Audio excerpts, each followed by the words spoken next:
Marul, marul, marul.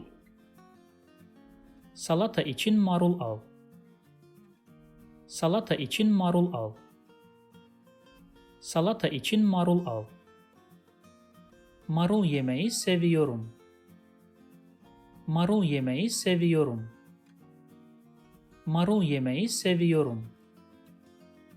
Marulsuz salata salata değil. Marulsuz salata salata değil. Marulsuz salata salata değil. If you like this video, please subscribe to my channel below for more videos on Turkish grammar, vocabulary, and pronunciation.